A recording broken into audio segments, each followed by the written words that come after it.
Welcome friends, study at the rate Uttarakhand के online platform में आपका स्वागत है।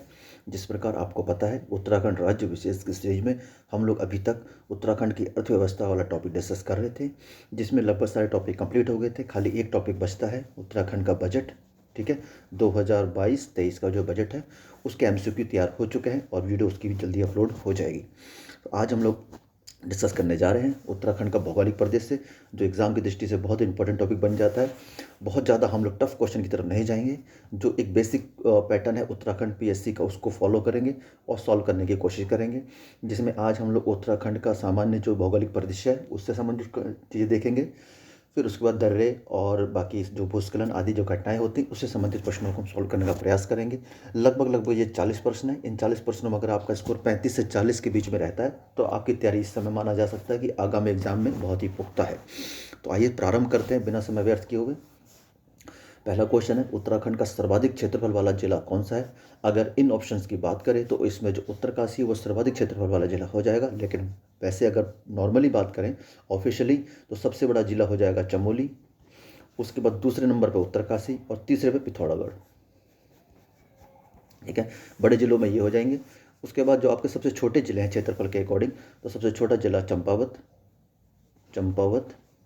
फिर रुद्रप्रयाग और फिर बागेश्वर। तो ये सबसे बड़े 3 जिले और सबसे छोटे 3 जिले आपको याद रखने चाहिए, जो आपके एग्जाम में महत्वपूर्ण हो सकते हैं। उत्तराखंड राज्य का राज्य वृक्ष है, तो आप जानते हैं बुरांश राज्य वृक्ष उत्तराखंड का है। और साथ ही आप राज्य पशु देख सकते हैं कस्तूरी मृग, राज्य पुष्प ब्रह्मकमल। और इस तरीके से आप अपना तैयारी को आगे बढ़ाइए। साथ में इसके साथ जो आप इनके वैज्ञानिक नाम है वो भी आपको नोट करके जाने चाहिए। नेक्स्ट क्वेश्चन, यूनेस्को द्वारा लोक उत्सव रम्माण को विश्व की अमूर्त सांस्कृतिक धरोहर में शामिल किया गया है। यह उत्सव किस जनपद से संबंधित है? तो यह उत्सव चमोली जनपद से संबंधित है। साथ ही साथ इसको वर्ष 2009 में यूनेस्को में विश्व धरोहर में शामिल किया गया। ठीक है, इसे मुखौटा नृत्य भी बोला जाता है। और जो पिथौरागढ़ में एक मुखौटा नृत्य है, हिल जात यात्रा, उसमें भी मुखौटा नृत्य किया जाता है। नेक्स्ट क्वेश्चन, निम्न में से किसे पहाड़ों की रानी कहा जाता है? तो मसूरी को पहाड़ों की रानी कहा जाता है। आगे बढ़ते हैं, बाराहोती किस जिले में स्थित है? तो बाराहोती चमोली जिले में स्थित है। हेमकुंड साहिब कहाँ अवस्थित है? तो हेमकुंड साहिब चमोली में स्थित है। सिखों के 10वें गुरु गुरु गोविंद सिंह जी ने यहाँ पर तपस्या करी थी और यहाँ पे ज्ञान प्राप्त किया था। और यहाँ पे हेमकुंड साहिब गुरुद्वारा एक बहुत ही महत्वपूर्ण और फेमस गुरुद्वारा उत्तराखंड में स्थित है। साथ ही साथ एक क्वेश्चन मैंने आपसे शायद पिछली या 2 क्लास पहले पूछा था कि किस उत्तराखंड के किस महान व्यक्तित्व ने हेमकुंड साहिब गुरुद्वारे की यात्रा करने के बाद सिख धर्म अपना लिया था? तो वो थे barrister Mukandi Lal ji. Next question, Nanda Rajjat का प्रकरण क्या है? देखिए, नंदा राजजात यात्रा एक उत्तराखंड की एक महत्वपूर्ण यात्रा में से एक है तथा विश्व की सबसे लंबी पैदल तीर्थ यात्रा के नाम से भी जानी जाती है। जो चमोली का जो नौटी गांव है वहाँ से यात्रा शुरू होती है और होमकुंड साहिब पे आके ख़त्म होती है। ठीक है, और जो नौटी गांव है चमोली में, नौटी गांव के लोग नंदा देवी यानी माँ पार्वती को अपनी बेटी के समान मानते हैं। ठीक है, अर्थात ये उनका मायका हो गया। और ससुराल तक की जो यात्रा है, ठीक है, इसमें विभिन्न प्रकार के धार्मिक प्रकरण आदि यात्राएं, गाना बजाना, बहुत सारी चीज़ें होती हैं। एक नंदा देवी राजा यात्रा लगभग एक मेंस का टॉपिक भी बनता है, तो वो डिस्कशन का टॉपिक है। लेकिन अगर हम सिर्फ इसी पॉइंट ऑफ व्यू से बात करें तो इसका सही आंसर हो जाएगा 7 का डी, मातृ सदन से ससुराल गमन की यात्रा। ठीक है, नेक्स्ट आगे बढ़ते हैं। नेक्स्ट है कि ये दर्रों संबंधी और कुछ अन्य जैसे उत्तराखंड के जिले हैं उनसे संबंधित ये कुछ क्वेश्चन है। तो सबसे पहला क्वेश्चन, किंगरी विंगरी नीतिमाणा क्या है? तो बहुत ही सिंपल है, ये दर्रे हैं जो कि चमोली में स्थित हैं।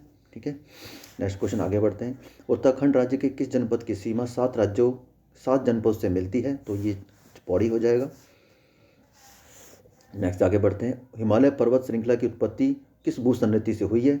तो तैथिस सागर भूसन्निधि से हुई है। जहाँ पर आज हिमालय है वहाँ पर तैथिस सागर हुआ करता था। भूसन्निधि के कारण आज वहाँ पर हिमालय की उत्पत्ति हुई है। इसलिए आज भी हिमालय के विकास की क्रिया अभी भी चल रही है। तो इसे नवीन वलित पर्वत या नवीन मोड़दार पर्वत भी कहा जाता है। उत्तराखंड में दून किसको कहा जाता है? आप सब जानते हैं। जो अल्पाइन संरचनात्मक घाटियों को दून कहा जाता है। बुग्याल कहा जाता है अल्पाइन घास के मैदानों को। निम्न पर्वत शिखरों में कौन सा उत्तराखंड में स्थित नहीं है? देखिए, ये जो आपके 3 पर्वत हैं, कामेत, बंदरपूछ, ठीक है, और दूनागिरी ये आपके उत्तराखंड में स्थित है। जो नंगा पर्वत है, नाम से आपको पता लग गया होगा, पाकिस्तान में स्थित है, क्योंकि इनके बजट आज की डेट में पाकिस्तान की जो हालत बहुत ख़राब हो रखी है। ठीक है, नेक्स्ट क्वेश्चन। तो निम्न में से कौन सा पर्वतपदीय नगर नहीं है? ठीक है, पर्वतपदीय नगर नहीं है मतलब ऐसा नगर जो जस्ट पद मतलब पर्वत के चरणों पर स्थित है। तो आप जैसे जानते हैं टनकपुर, चंपावत से नीचे उतरते टनकपुर आ जाता है। कोटद्वार, ये पौड़ी के नीचे उतरते कोटद्वार आ जाता है। देहरादून से नीचे और आते हरिद्वार आ जाता है। तो जो रुद्रपुर है ना, ये पर्वतपदीय नगर में नहीं आता है। ठीक है, तो इसका आंसर सी हो जाएगा। अगर हम इसकी बात करें तो हल्द्वानी जो है वो पर्वतपदीय नगर, या काठगोदाम जो है ये पर्वतपदीय नगर में आ जाएगा, रुद्रपुर नहीं होगा। नेक्स्ट क्वेश्चन, सुप्रसिद्ध कैलाश मानसरोवर यात्रा कहाँ से गुजरती है? ये लिपुलेख दर्रे से गुजरती है, पिथौरागढ़। ठीक है, ओके। नीति दर्रा चमोली में है। ठीक है, लंबिया धुरिया पिथौरागढ़, 12 होती है, आपको बताई दिया मैंने चमोली में। नंदौर दून किस जनपद में स्थित है? देखिए, नंदौर अगर आपका वन्य जीव विहार आ जाएगा तो वो तो नैनीताल में हो जाएगा। ठीक है, लेकिन इससे कंफ्यूज नहीं होंगे, जो नंदौर दून है ना वो गढ़वाल क्षेत्र में स्थित है। ठीक है, और नेक्स्ट क्वेश्चन, हिमालय में मुख्य सीमाभ्रंश एमसीटी किसे पृथक करता है? ठीक है, ये सीमा एमसीटी की बात करें तो ये तो मेन सेंटर थ्रस्ट हो जाएगा। देखिए, मैंने आपको पहले भी बता चुका हूँ, इसका आंसर निकालने का बहुत आसान तरीका है। आपको कुछ नहीं करना है, आपको 4 पहाड़ियाँ बनानी है, आपके सारे आंसर निकल जाएंगे। देखिए, मैं फिर से अब रिपीट कर देता हूँ। ये आपका हो गया ट्रांस हिमालय, आपको जानते हैं। ठीक, ट्रांस हिमालय, वृहद हिमालय, ठीक है, वृहद हिमालय, ठीक है, वृहद हिमालय, ठीक है, इसको महान हिमालय भी कहा जाता है, उच्च हिमालय भी कहा जाता है। फिर उसके बाद मध्य हिमालय, मध्य या लघु हिमालय, और इसके बाद आता है शिवालिक हिमालय। ठीक है, अच्छा, कई बार एग्जाम में इनके बीच की रेखाओं के बारे में पूछा जाता है। ठीक है, तो अब देखिए, ये आप जो 4 मेन आपके पर्वत श्रृंखला हैं, इनके जो सेंटर कौन सा हो रहा है, तो ये हो जाएगा सेंटर। ठीक है, इसका जो सेंटर हो जाएगा मैं आपको दिखाता हूँ, ये सेंटर हो जाएगा। तो सेंटर को क्या कर सकते हैं? मेन सेंट्रल थ्रस्ट कह सकते हैं। सेंटर मतलब मेन सेंट्रल थ्रस्ट, तो वो आपका एमसीटी जो कहते हैं मेन सेंट्रल थ्रस्ट, वो एमसीटी हो जाएगा। ठीक है, तो इनके बीच में वृहद हिमालय और मध्य हिमालय के बीच में हो गया। ठीक है, अच्छा, अब देखिए, अब मैं ऊपर वाले को छोड़ रहा, अब नीचे आइए। मध्य हिमालय और शिवालिक हिमालय की ये तो आपके एमसीटी हो गया ऊपर वाला। ठीक है, अच्छा, मध्य हिमालय और शिवालिक हिमालय के बीच को क्या बोलते हैं? Main boundary thrust. ठीक है, मुख्य सीमा भ्रंश। ठीक है, हो गया यहाँ पर। अच्छा, ये जो है इसको बोलते हैं इंडो सांको भ्रंश। आपको तो नाम से आपको आ गया, ट्रांस हिमालय वृहद हिमालय के बीच में इंडो सांको भ्रंश, जैसे चाइना से कुछ वर्ड्स आते हैं, चाइनीज़ वर्ड टाइप का लग रहा होगा आपको, तो इंडो सांको भ्रंश ये हो गया। तो ट्रांस हिमालय और वृहद हिमालय के बीच में इंडो सांको भ्रंश, वृहद हिमालय और मध्य हिमालय के बीच में मेन सेंट्रल थ्रस्ट या मुख्य केंद्रीय भ्रंश हो गया, और मध्य हिमालय शिवालिक हिमालय के बीच में मेन बाउंड्री थ्रस्ट या मुख्य सीमा भ्रंश हो गया। तो ये 3 तो आपको याद रखने चलने। ठीक है, अच्छा, शिवालिक हिमालय के बाद जो गंगा का विशाल मैदान आता है तो इसको हिमालयन, ठीक है, फ्रंटियर थ्रस्ट भी बोला जाता है। ठीक है, हिमालयन फ्रंटियर थ्रस्ट। तो इस तरीके से ये सारे आपका आंसर निकल आते हैं। अब देखिए, इस क्वेश्चन में क्या है, इस क्वेश्चन में क्या है कि ये सीमा जो वर्ड है ना, ये गलत दे रखा है। अगर इसको मान के चलते हैं तो ये सीमा वर्ड गलत दे रखा है। तो मेन सेंट्रल थ्रस्ट मतलब मुख्य केंद्रीय भ्रंश, तो मुख्य केंद्रीय भ्रंश क्या हो जाएगा? ठीक है, मुख्य केंद्रीय भ्रंश कौन सा हो जाएगा? तो आपको मैंने बता ही रखा है, लघु हिमालय, महान हिमालय और लघु हिमालय को अलग करता है। ठीक है, जो बाह्य हिमालय, इसी को शिवालिक हिमालय भी कहा जाता है। आगे बढ़ते हैं। उत्तराखंड में कौन सी पर्वत श्रेणी मुख्य सीमांत भ्रंश, ठीक है, और मुख्य मध्यवर्ती भ्रंश के बीच में स्थित है? तो ये आपको पता ही है। मुख्य सीमांत भ्रंश आपका, देखिए फिर से एक बार बनाते हैं, ट्रांस, ठीक, उसके बाद वृहद, उसके बाद लघु, और ये शिवालिक। ठीक है, अब ये कह रहा है कि कौन सी पर्वत श्रृंखला मुख्य सीमांत भ्रंश, सीमांत भ्रंश तो ये था। ठीक है, सीमांत भ्रंश ये था, आपको बताया था मैंने। ठीक है, और मुख्य मध्यवर्ती भ्रंश ये है जो एमसीटी जिसे बोलते हैं, मुख्य केंद्रीय भ्रंश जिसे बोलते हैं। अब इनके बीच में कौन स्थित है? लघु हिमालय तो स्थित है। ठीक है, तो इसका आंसर हो जाएगा आपका लघु हिमालय। ठीक है, नेक्स्ट क्वेश्चन। अब आगे बढ़ते हैं हम लोग। एक सेकंड, थोड़ा सा ये व्यूज थोड़ा वैसे हो गया। चलिए आगे बढ़ते हैं। बुग्याल क्या है? ठीक है। बुग्याल अभी आपको पता ही है, उच्च हिमालय क्षेत्र के घास के मैदान। चलिए आगे बढ़ते हैं। उत्तराखंड में वृहद एवं लघु हिमालय क्षेत्र श्रेणियों के बीच में अवस्थित भ्रंश रेखाओं को क्या कहा जाता है? देखिए फिर से वही क्वेश्चन घुमा फिरा के पूछा जाता है, फिर से हम एक बार बना लेते हैं। ट्रांस हिमालय, वृहद हिमालय, लघु हिमालय और शिवालिक हिमालय।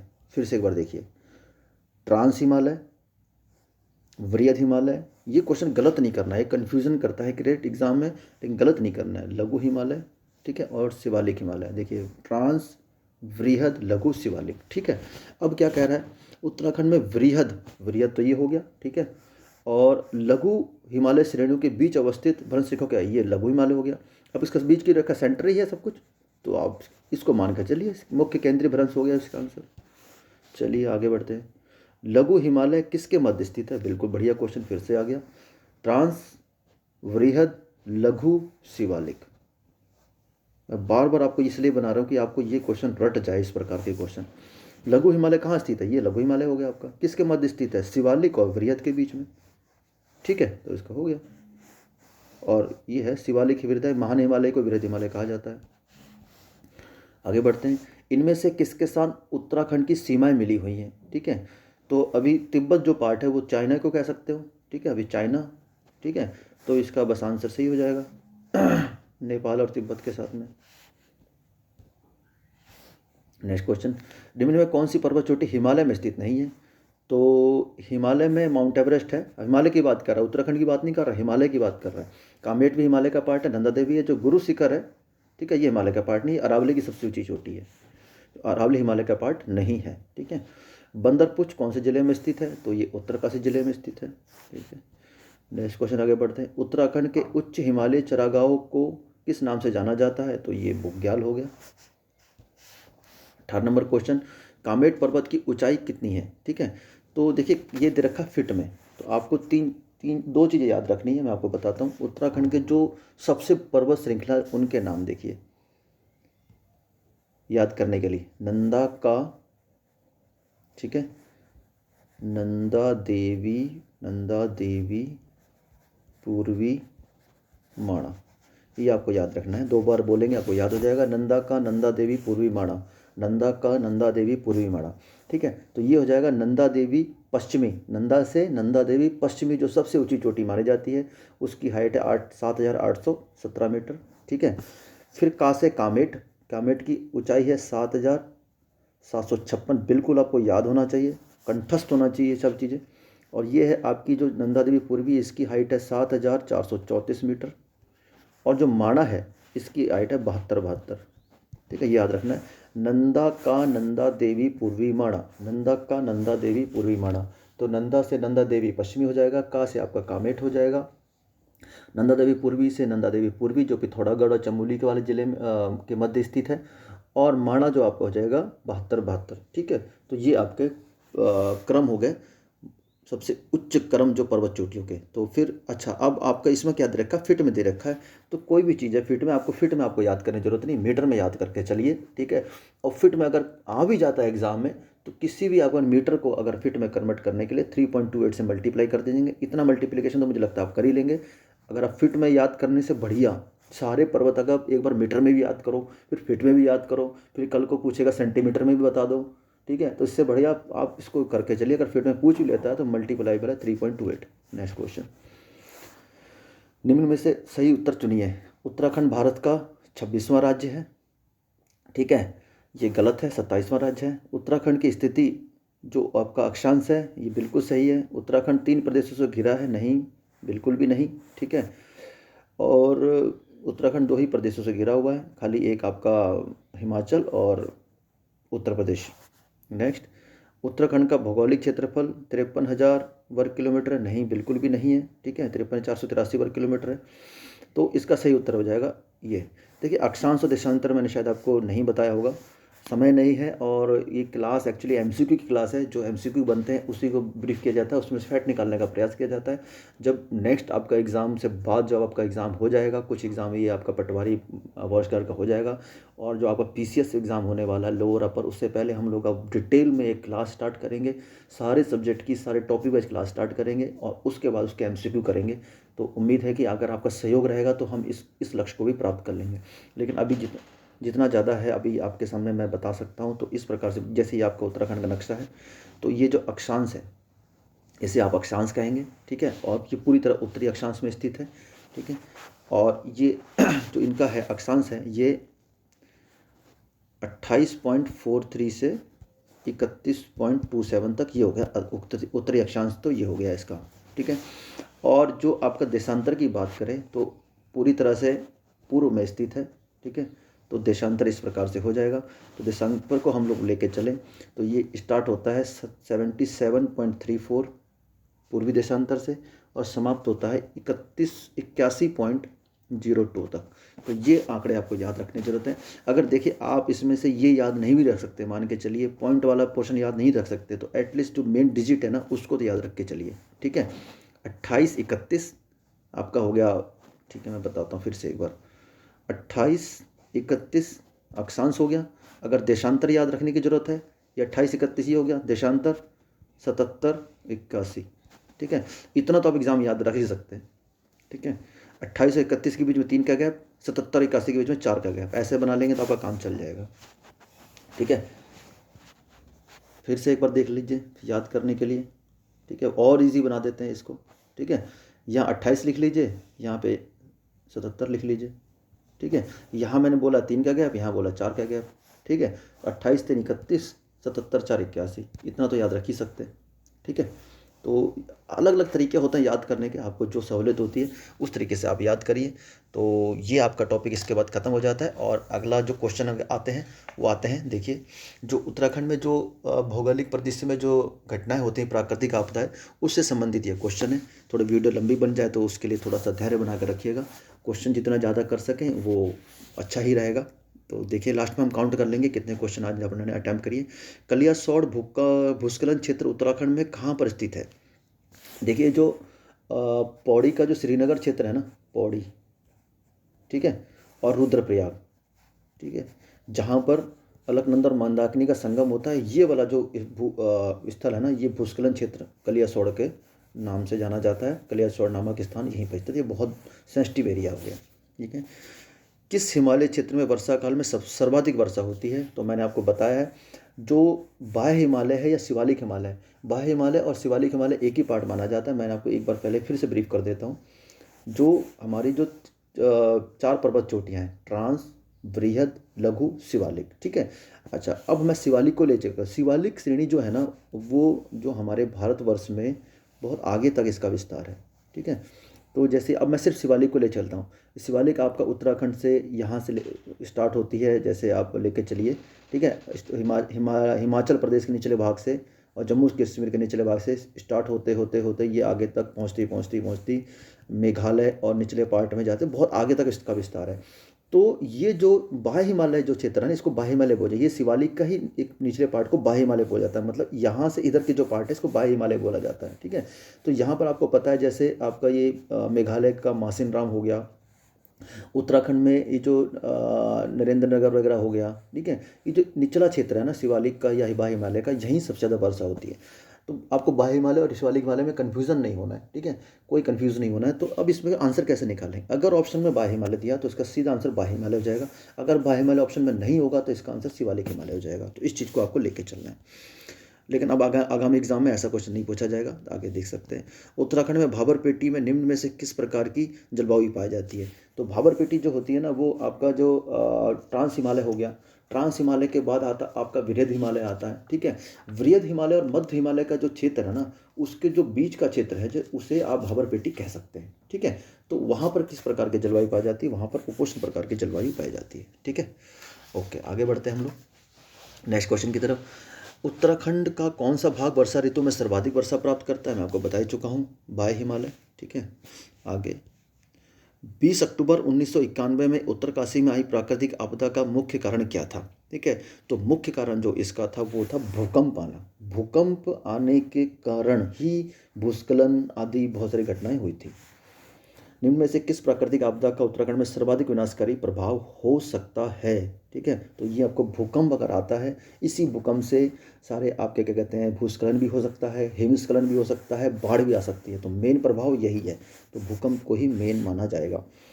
निम्नलिखित में कौन से उत्तराखंड के पर्वतीय क्षेत्र में नगरीकरण का प्रतिफल नहीं है? प्राकृतिक आपदा वृद्धि बिल्कुल ठीक है, जल प्रदूषण वृद्धि बिल्कुल ठीक है, जैव विविधता में कमी बिल्कुल ठीक है। ये जो है ना, वन्यजीव में अभिवृद्धि, वन्यजीवों में कमी दर्शाई जाएगी अगर आपको नगरीकरण को आपसे रिलेट करना चाहेंगे इसको तो। केदार घाटी में हाल ही में आई आपदा का क्या कारण माना जाता है? वर्ष 2013 में जो आपदा आई थी वो आई थी अतिवृष्टि या व्यापक भूस्खलन, बादल फटना जिसे आप कहते हो। नेक्स्ट क्वेश्चन, निम्न में से किन उपायों से संभवतः हाल में उत्तराखंड में अनुभूत प्राकृतिक आपदा की तीव्रता को कम किया जा सकता है? सीएससी गैसों का उपयोग कम करके, ठीक है, बड़े पैमाने पर वृक्षारोपण, पूर्व सूचना निकाय, बाल, सारे ऑप्शन सही हैं इसमें, ठीक है। नेक्स्ट क्वेश्चन, पृथक आपदा प्रबंधन मंत्रालय गठित करने वाला देश का पहला राज्य कौन सा है? तो ये उत्तराखंड ही है, ठीक है। और ये आज के सीरीज का लास्ट क्वेश्चन आज की क्लास का, नैनीताल में सबसे बड़ा जो भूस्खलन हुआ था उसकी डेट क्या है? तो ये 18 सितंबर 1880, ठीक है। इसका सही आंसर ये हो जाएगा। तो ये आज का सीरीज का लास्ट क्वेश्चन था जिसमें हमने 3 टॉपिक कवर किए। आगामी ऐसे ही हम भूगोल और बाकी टॉपिक भी कवर करेंगे, फिर धीरे धीरे हम हिस्ट्री की तरफ बढ़ जाएंगे, जिससे आपको उत्तराखंड का MCQ के जरिए सारा कोर्स समाप्त हो जाएगा। और आपके सहयोग के लिए बहुत बहुत धन्यवाद। जो खाली एक आपका बजट वाला टॉपिक बचा हुआ है, बजट, वो अभी जल्दी ही अपलोड कर दिया जाएगा, वो वीडियो प्रिपेयर हो चुकी है। तो आप बने रहिए स्टडी एट द उत्तराखंड के साथ, और आज ही आपके लिए करंट अफेयर को जो हमने प्रॉमिस किया था वो भी करंट अफेयर की वीडियो भी आपके लिए लाई जाएगी, ठीक है। मिलते हैं किसी नेक्स्ट वीडियो में, और बने रहिए स्टडी उत्तराखंड के साथ में। मिलते हैं, जय हिंद।